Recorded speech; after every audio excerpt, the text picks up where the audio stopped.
সম্মানিত দর্শক মণ্ডলী, আসসালামু আলাইকুম। লোগো ডিজাইন টিউটোরিয়ালে আপনাদের স্বাগত জানাচ্ছি। আজকে টিউটোরিয়ালের বিষয় হলো যে আমরা কিভাবে ট্রায়াঙ্গেলের উপরে এভাবে লিখতে পারি। তো চলুন আমরা কাজ শুরু করি। ইলাস্ট্রেশনে ডিফল্টভাবে কোনো ট্রায়াঙ্গেল টুল নেই, তো আমরা টুলবার থেকে পলিগন টুল সিলেক্ট করলাম। দেন আমরা যদি এভাবে ক্লিক করি, ক্লিক করার পরে এখানে দেখা যাচ্ছে সাইডস আপনার 6টা দেখাচ্ছে।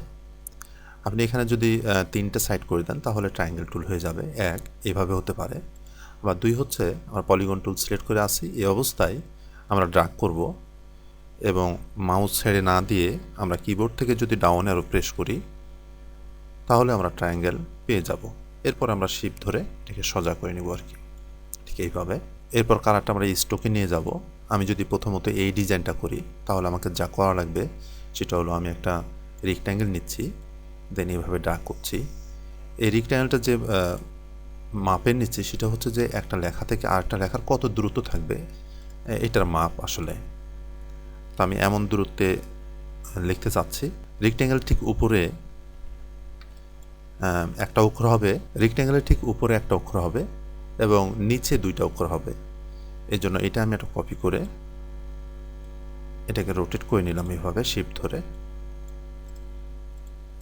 তারপর এই 2টা সিলেক্ট করে এটা আমরা চোখের মাপে করে নিতে পারি যে কত দূরে রাখবো, তবে অ্যালাইন করলে এটা হবে না মনে হয়, অনেক কম বেশি হয়ে যায়।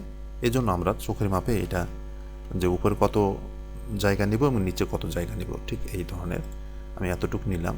দেন 2টা সিলেক্ট করে পাথফাইন্ডার অপশনে এসে মাইনাস ফন্ট করছি, দেন আনগ্রুপ করে নিলাম এবং এটা এর উপরে সেট করলাম। এটাও মিডিলে একদম করব, সম্ভবত মিডিলে হয়েছে। এরপর আমরা অ্যালাইন করে নিব, এখানে ভার্টিক্যাল অ্যালাইন সেন্টার করলাম। দেন 2টা সিলেক্ট করে আমরা মাইনাস ফন্ট করে দিলাম। তো আমরা 3টা ঘর দেখতে পাচ্ছি, 3টা ঘরে 3টা অক্ষর লিখবো এখন। তো এখন লেখাটা কত মোটা হবে এটা আমরা স্ট্রোক বাড়াই করে নিব। ডিফল্টভাবে স্ট্রোক বাড়ালে যা হয় সেটা হলো যে মাঝখান থেকে চারিদিকে ছড়ায় যায়। তো আমরা যদি মাঝখান থেকে চারিদিকে ছড়াই দিই তাহলে দেখেন এই যে গ্যাপটা আমরা তৈরি করেছিলাম একটা লেখাতে আরেকটা লেখার দূরত্ব তৈরি করার জন্য, সেটা কিন্তু পূরণ হয়ে যাচ্ছে। কাজেই আমরা এটা করব না, আমরা যা করব সেটা হলো স্ট্রোকে এসে এখানে দেখেন যেটা সিলেক্ট হয়ে আছে সেটা হলো অ্যালাইন স্ট্রোক টু সেন্টার, মানে সেন্টার থেকে চারিদিকে যাবে। আমরা সিলেক্ট করব 2 নম্বর টুলটা, সেখানে লেখা আছে অ্যালাইন স্ট্রোক টু ইনসাইড, এখানে আমরা ক্লিক করব। ক্লিক করার পরে আমরা যতটুক লেখাটা মোটা করতে চাই ঠিক ততটুকু করে নেব আর কি। আমি এখানে 15 পিক্সেল 17 পিক্সেল করলাম। দেন অবজেক্ট থেকে এক্সপান্ড অ্যাপিয়ারেন্স এটা করে নিলাম, তাতে এমন হলো। সরি, গ্রুপ করা নাই। এখন আমরা এখানে প্রথমত জি লিখেছি এই ঘরে এবং এখানে সি, এখানে এস। অন্যান্য যে কোনো অক্ষর আপনি লিখতে পারেন, একটু চিন্তা ভাবনা করবেন তাহলে বের হয়ে যাবে যে কীভাবে কী লেখা যায় এখানে। তো যা হোক, আমি এটা আনগ্রুপ করে নিয়ে আমি জিটা লেখার জন্য এই বাহুটার জন্য, জি এর এই বাহুটার জন্য আমি এটাকে কপি করছি। দেন একটা রেক্ট্যাঙ্গেল নিয়ে আমি এটা ডিভাইড করে, ডিভাইড যেহেতু আমরা সিলেকশন টুলে আছে আমরা আনগ্রুপ করে নিব, এটা নিলাম এবং এগুলো সব ডিলিট করে দিলাম। আমি এটা মাপ মতো এখানে বসালাম। দেন 2টা সিলেক্ট করে আমরা পাথফাইন্ডার অপশন এসে ডিভাইড করে দিলাম এবং আনগ্রুপ করে নিচ্ছি। আমরা জানি যে কোনো ঘেরা শেপ, যে সব শেপের মধ্যে গ্যাপ থাকে, ফাঁকা থাকে, ওই সব শেপে ডিভাইড করলে ওই সব শেপগুলো একটা ময়লা তৈরি হয়। এইভাবে আমরা ময়লা সিলেক্ট করে এভাবে ডিলিট করে দিতে পারি। দেন আমি এই অংশটাকে সিলেক্ট করে অবজেক্টে যাচ্ছি এবং পাথ, অফসেট পাথ এখানে প্রিভিউ করে নেব। আসলে এখান থেকে এই কত দূরত্বে আমি রাখতে চাই মূলত এটাই আমরা এখানে মাপ করে নেব। এখানে আমি 12 পিক্সেল রাখছি, দেন ওকে করলাম। এখানে আমি একটা অন্য কালার দিচ্ছি, এটা সিলেক্ট অবস্থায় আছে, আমি শিফট ধরে এটাকে সিলেক্ট করলাম এবং পাথফাইন্ডার অপশনে এসে ডিভাইড করে ফেললাম, আনগ্রুপ। আমরা এই অংশটা ফেলে দিব, ডিলিট, এবং এই অংশটা ডিলিট করব। আর এর মধ্যে একটা ময়লা হবে, আমরা এটাও ডিলিট করে দেব, আর এগুলো সবগুলো ইউনাইট করে দেব ঠিক এইভাবে। তাহলে আমাদের জি হয়ে গেল। এখন সরি, আমি ওই বাহুটা কপি করে রাখিনি, আমি ডিভাইড করে নিয়ে আনগ্রুপ করে নিয়ে এই বাহুটা নিচ্ছি।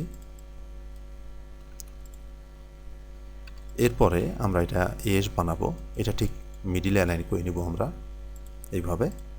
দেন এটাকে টেনে আমি বাম দিকে সরাই দিচ্ছি। দুইটা সিলেক্ট করে আমি পাথফাইন্ডার অপশনে ডিভাইড করলাম, আনগ্রুপ করলাম।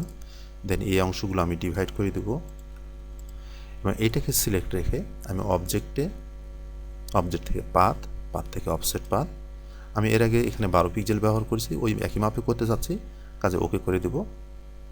দেন এটা সিলেক্ট অবস্থায় আছে, আমি শিফট ধরে এটাকে সিলেক্ট করলাম এবং পাথফাইন্ডার অপশনে এসে মাইনাস ফ্রন্ট করে দিলাম এইভাবে। এবার এটাকে আমরা সিলেক্ট করলাম এবং অবজেক্ট পাথ অফসেট পাথ, ওকে, শিফট ধরে এটাকে সিলেক্ট করে মাইনাস ফ্রন্ট। এর মধ্যে একটা ময়লা আছে আমরা জানি, আমরা এটা দূর করে দেব। এটা একটা, এটা একটা। এরপরে সবগুলো ধরে আমি পাথফাইন্ডার অপশনে এসে ইউনাইট করে দিলাম। এখন এটাকে সি করতে হলে আমাদের যা করণীয় সেটা হলো এখানে একটা গ্যাপ তৈরি করা। গ্যাপের জন্য আমি এসের এই মাপটা নিচ্ছি, আমি অন্য যে কোনোভাবেও করা যেতে পারে।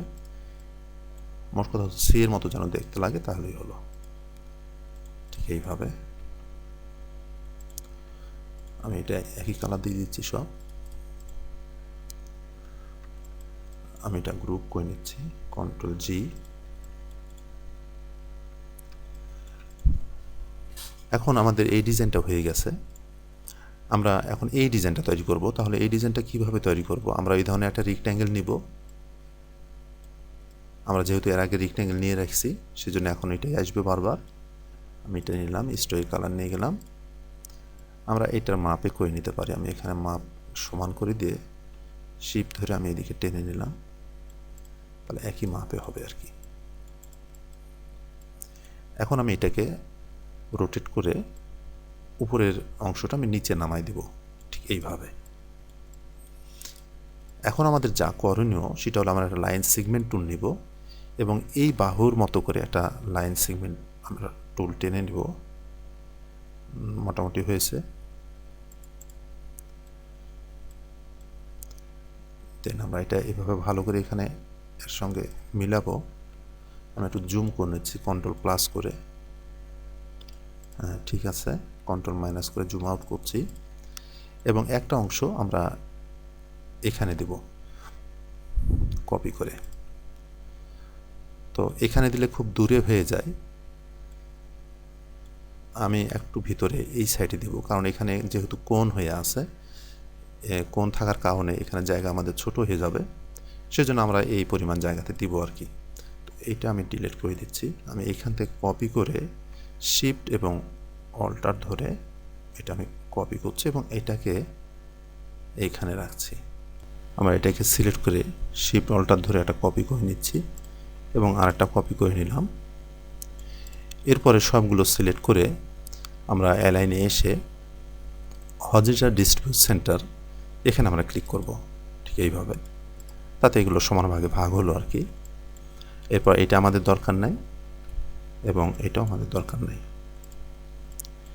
এখন যদি আমাদের মনে হয় যে এই অংশটুকু লেখার জন্য খুব ছোট হয়ে যাচ্ছে, তাহলে আমরা কিছুটা এদিকে নিয়ে আসতে পারি। এটা আমি 2, এটা একটু সরাই নিলাম।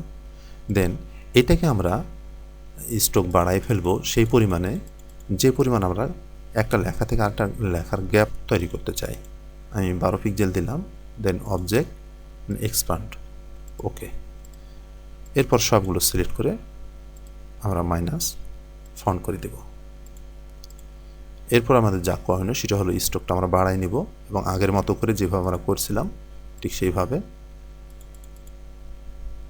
এখানে আমি 15 পিক্সেল নিচ্ছি, হয়তো বা হবে।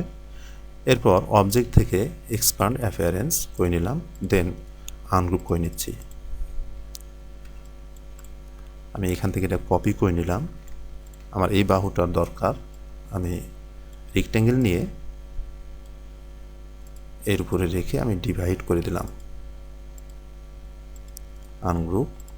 দেন আমরা এই বাহুটা নিলাম, এগুলো সব ডিলিট করে দিলাম। এটা আমি কপি করে নিচ্ছি অল্টার ধরে, দেন এটা আমি এখানে রাখবো এস বানানোর জন্য হবে। আমি দুইটা সিলেক্ট করে পাথফাইন্ডার অপশন, ডিভাইড, আনগ্রুপ, এটা ডিলেট, এটা ডিলেট, এরপরে আমি জানি এর মধ্যে একটা ময়লা আছে, সেটা আমাদের দূর করতে হবে, এটা খেয়াল রাখবেন। এটাকে আমি সিলেক্ট করছি, then object, path, offset path, 12 pixel বেশি হয়ে যাচ্ছে, আমি 8 পিক্সেল দিচ্ছি, দেন ওকে, মাইনাস ফন্ট। এবং এখান থেকে এটাও যদি আমরা 8 পিক্সেল দিই তাহলে এই পর্যন্ত আসে। আমি এটা সিলেক্ট করলাম শিফট ধরে, দেন মাইনাস ফন্ট, এমন হয়। এর মধ্যে একটা ময়লা আছে, সেটা আমরা দূর করে দিতে পারি এইভাবে কালার দিয়ে।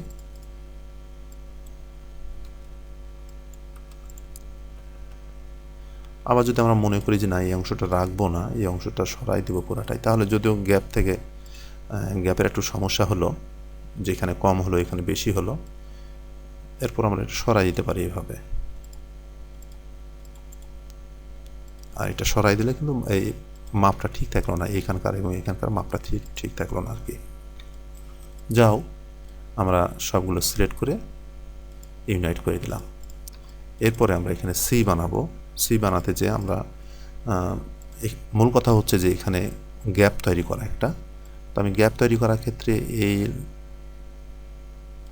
লাইনটা কাজে লাগাতে চাচ্ছি, এইভাবে একটা দিতে যাচ্ছি, আর এর বরাবর একটা লাইন নিয়ে,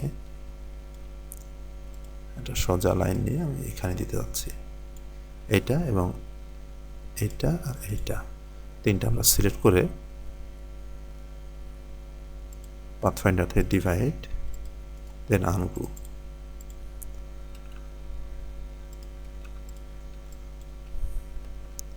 বা অন্য যে কোনোভাবেও করা যেতে পারে, আমি এইভাবে করলাম। এখন আমাদের এখানে জি তৈরি করতে হবে। জি তৈরির ক্ষেত্রে আমরা এই বাহুটা নিতে যাচ্ছি। এটা নিচ্ছি এই কারণে যাতে সব বাহুর সমান মাপগুলো সমান থাকে।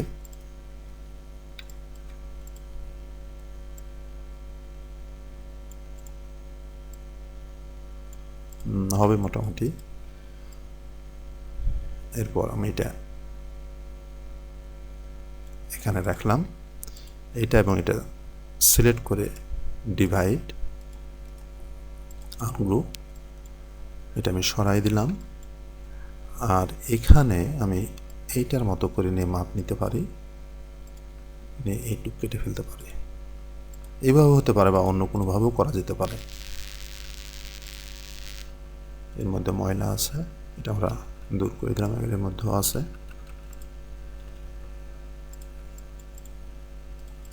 হয়ে গেছে। আমি সবগুলো সিলেক্ট করে ইউনাইট করে দিলাম। বন্ধুরা, এই ছিল আজকের টিউটোরিয়ালটি যদি ভালো লাগে তাহলে অবশ্যই লাইক কমেন্ট করবেন।